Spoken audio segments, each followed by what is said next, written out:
Бүгінгі күнде техниканы технологияларсыз, ал технологияларды болса инновациялық идеяларсыз көз алдымызға келтіре алмаймыз. Демек солай екен, технологиялар әлеміндегі соңғы жаңалықтарды таныстырып баруды давам етеміз.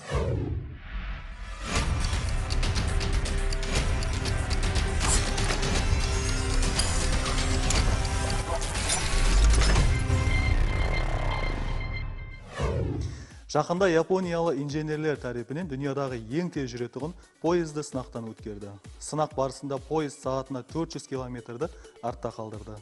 Демек, алдағы уақытта бұл поезд дүниядағы ең тез жүруші поезд болады. Жоғары тезлікте жүруші поездқа Alpha X деген атама берілген. Оны іздеп шығару 2017 жылдан басталған еді. Поездың алдыңғы бөлігі айрықша болып, басқарушы отыратұғын кабинаның ұзындығы 22 метрді құрайды.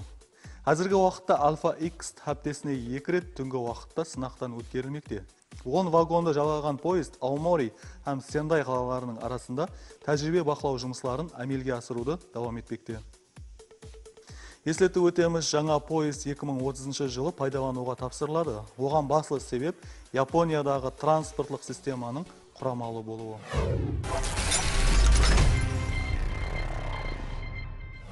Роботлар арасында футболдан жаһан чемпионаты өткерілді.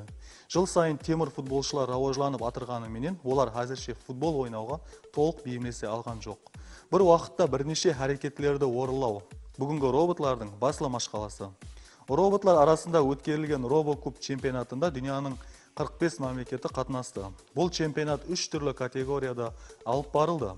Олар кіші, орта һәм адам бойына шамалас роботлар чемпионаты. Ескертіп өтеміз, роботлар арасындағы футбол чемпионаты бірінші рет 1997 жылы өткерілген.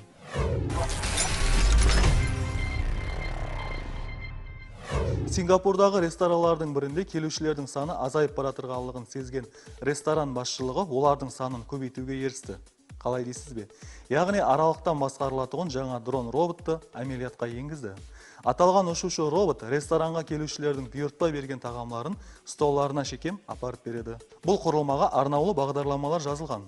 Сондай-ақ инфрақызыл есептеу системасы құрылмалардың бір-біріне дүгісіп қалмауын, келушілерге қауіп келтірмеуді қадағалайды.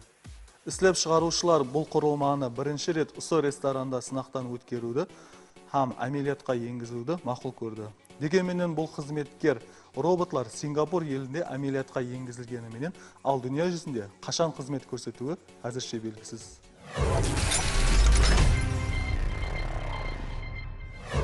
Серфингпенен шұғылданушылар үшін арнаулы электрон тақта іздеп шығарылды. Әсіресе серфингпенен шұғылданушы хауескерлер судағы толқынның ақыметін жақсы біледі. Себебі толқынның ұруына үлгеру әркімнің де қолынан келе бермейді. Сондықтан серфингті енді үйреніп атырғалар үшін жаңа технология жәрдем береді. Швециялы ғалымдар тарапынан су бетінде толқынның көмегісіз тезлікті асыра алатұғын электрон тақта іздеп шығарылды.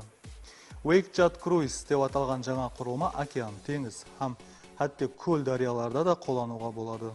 Оның салмағы 29 кг, сағатына 46 км шекем тезлікке ие.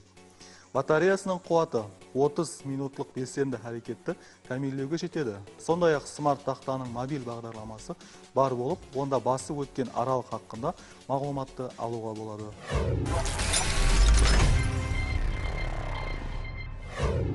Ал қытайлы компаниялардың бірі тарапынан бүкленуші компьютердің үлгісі көпшілік назарына ұсынылды. Мағлұматларға қарағанда экранның диагоналы 13,3 дюймлы болып, ортасынан бүгілу мүмкіншілігіне ие. Бүгілген ноутбуктен планшет әмде сымсыз клавиатура жалғап пайдалануға болады. Ноутбук көрінісінде экранның бір бөлегін виртуал клавиатураға айландыру имканияты бар. Іздеп шығарушы компания бұл ажайып құрылманың басқа да имканиятларын еле ашкара етпеді. Ескертіп өтеміз, бұл құрылма 2020 жылдан бастап сатуға шығарылады.